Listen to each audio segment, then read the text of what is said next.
طب بص يا مصطفى بقى، انا النهارده جاي اكلمك الاشارات المنحوته على الصخور في الارض الطينيه. يعني ايه حضرتك؟ يعني دلوقتي في ناس كتير بتحفر فبتلاقي احجار جيريه او اي نوع من الاحجار منحوت عليه شيء، فيقول لك ان دي اشاره. والكلام ده هل فعلا ده صحيح؟ وايه اللي انا بقابله ده؟ وايه فعلا قصه الموضوع ده؟ وهل الاشارات المنحوته اللي في الجبل زيها برضه في الطينة وزيها في الرملة؟ ولو بتشوفني من هنا أو من هنا اعمل اشتراك للقناة وتابع الصفحة. ابعت الفيديو لأي حفير من الحفيرة اللي تعرفهم مقتنع بالقصة دي، خليه يسمعه لعل وعسى تجيب معاه نتيجة، أو يقتنع بجزء قبل ما يروح لبيع الكلاسين ويقتنع من خلالها. كتير من الناس يا شباب بتعلق لي أو بتبعت لي، تمام، أو بلاقيها رافعة بوستات في أي جروب من الجروبات أو الكلام ده، عايز يفهم حاجة معينة، ألا وهي في الأرض الطينية الإشارات. هل في إشارات في الأرض الطينية زيها زي الأرض الجبلية؟ أو بقى لو نقول صح، هل في إشارات منحوتة على الصخور في الأرض الطينية والرملية زيهم زي الجبل؟ وهل ينطبق عليهم مدلول وتحليل الإشارات اللي موجودة في الجبل ينطبق على الأرض الطينية والرملية؟ ده اللي احنا هنحكي فيه النهاردة، عشان كتير من الناس مقتنع الكلام ده. هو فيه؟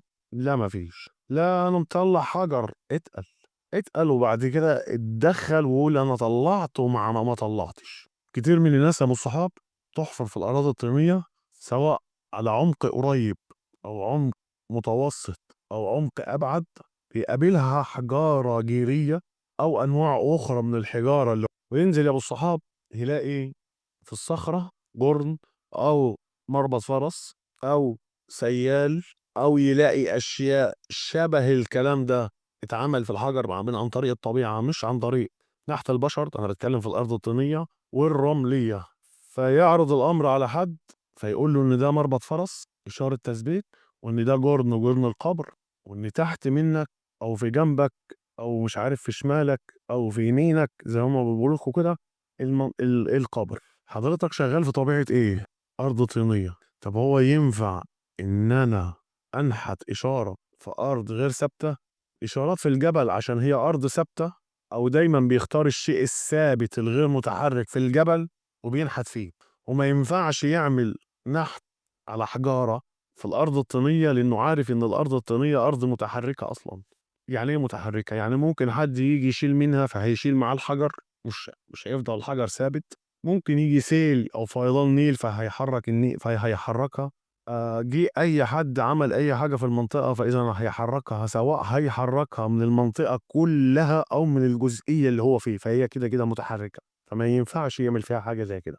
الارض الطينيه من اقل العوامل من اقل العوامل الطبيعيه اللي بتحصل في المكان بتتاثر بيها. هي والرمليه يعني ايه؟ يعني لو في رياح، تمام، شديده، تمام، ممكن تجيب على المنطقه دي رمل زياده اذا ده بملامح حاجات كتير، او هتاخد من المنطقه دي اذا هو كشف المنطقه اصلا. او لو يجي سيل، احنا بننزل الارض الطينيه بنحفر بنلاقي حجاره وزنها مش عارف كام طن، او حجاره صغيره او الكلام ده. طيب حضرتك هو ما ينفعش حتى لو هو زي ما هفهمك برضه انه عمل كده في الارض الطينيه او اللي اقنعك بالكلام ده؟ طب الحجر ده متحرك، اي حد ممكن يحركه، اي حاجه ممكن تحركه. اذا هو لو بينحت، ده لو على فهمك انت وعلى فكر اللي اقنعك وانت فاهم وفاكر كده، عشان انت مش عايز تسمع ليه عن ان انا عندي اثار. بس خلينا هنا لازم افكرك كل مدى، اذا الشيء ده او الحجر ده سواء صغير او متوسط فهو شيء متحرك ما ينفعش ينحت عليه. ولو هو فعلا بينحت في الارض الطينيه هيختار الاحجار الضخمه اللي هي ينفع ما تتحركش. حجر ضخم كبير قوي غير متحرك، انا لقيته عندك على كام متر؟ لقيته على 3 4 متر. هي مش المفروض الاحجار دي متواجده على سطح الارض عشان دي علامه زي هو ما بيقنعك ان القبر تحتيها؟ ايه اللي هينزلها 5 6 متر؟ وهو لما يجي هو عمل الاشارات ده بقى على فهمك بقى وفهمه وفهم اللي اقنعك ان كل واحد ماشي ماسك واخد نحات جنبه ويمشي ينحت الاشاره اللي على مزاجه واللي على كيفه في اي حته، وزي ما هو بيقنعك برضه الاول. بس الاشارات دي هي اشارات جنائزيه عقائديه. يعني ايه؟ يعني مفيش حاجه اسمها كل واحد نحت اشاره بمزاجه. امال ليه هم اصلا اختاروا مناطق للدفن؟ فالمفروض إن أنا أروح ألاقيها على وش الأرض، جايز اتردمت نص متر، اتردمت متر، ما اتردمتش 3 4 متر. لا، فيضان النيل هو اللي عمل عليها كده وخلاها. طيب ماشي، لما هو أصلا سطح الأرض الأساسي اللي أنت معليك اللي حصل فيه الدفن واللي المفروض تنزل تجيبه من الأول على 3 4 متر، يبقى ما تكملش. ليه ما كملش؟ لأن في صعوبة هنا. المنطقة زي ما أنت فاهم جالها بس تراكم طمي أكتر من 3 4 متر. مفيش كده يا ابن عمي. ليه مفيش كده؟ لأنه أصلا من الأساس ما دفنش في الأراضي اللي بتتعرض لتراكم طمي وفيضان نيل، عشان هو ما كانش بيمشي بس يرمي موتاه كده في أي حتة، ما كانش بيعمل مقابر في أراضي بتتعرض لفيضانات نيل أو كان بيحصل لها تراكم طمي. إن هو أصلا فاهم الكلام ده. واللي معاليك برضه مش فاهمه إن الطمي اللي كان بيجي مع النيل مع الفيضان هو كان بيستنى شهور الجفاف عشان ياخد الطمي ده ويعاد تصنيعه إلى قوالب يستخدمها سواء في البيوت المعيشة أو في الدفن. فأصلا لو عندك المنطقة دي تراكم طمي بس فما فيهاش دفن، لا بس فيها شقف، طب وأنا مالي؟ طب ما هو أنت ما هو الشقف مش دليل قاطع على الدفن، بس إن الشقف كنت هتلاقيه في أي حتة. فلو رحت أي منطقة حتى لو صحراوية ما فيهاش بني آدمين بس عدوا من هنا هتلاقي هناك حاجات بقى.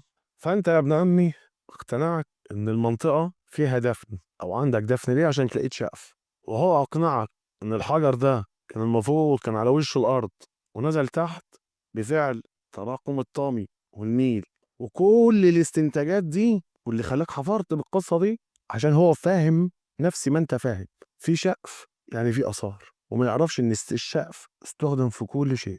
لو ما عليك أو حضرتك عارف أو قاري عن البلد اللي أنت فيها وفاهم إن كان هنا في فروع نيل وإن المنطقة دي اتعرضت على فترات زمنية لتراكم طمي وما فيهاش دفن ولا حصل فيها دفن، بدليل رقم واحد هتلاقي أقرب بلد ليك 3 4 5 كيلو أو كيلو ونص 2 3 فيها تل أثري أو منطقة أثرية. نيجي بقى لدور أنا واللي ألخصها لك في كلمتين. أنا معاك ومع اللي أقنعك إن ده مربط فرس وده جرن تثبيت وده سيال تحفر معاه وتنزل. صح، هو بقول لك كده الإشارة صح وأقنعك بكده. وطبعا أنت نزلت تحت وطلعت فوق ودخلت شمال ودخلت يمين وعملت البدع لقيت ولا حصل. يبقى في إشارات ولا مفيش إشارات؟ مفيش إشارات. ما تنساش بقى يا صديقي لو عجبك الفيديو تشيره لأصحابك وتشيره للناس اللي ماشية في القصة دي أو المقتنع في القصة دي. وهرجع أقول لك إن الموضوع مخالف للقانون ويعاقب عليه القانون. أنا أحمد سفاري ودي صفحة زي الإشارات ما بتقول. السلام عليكم.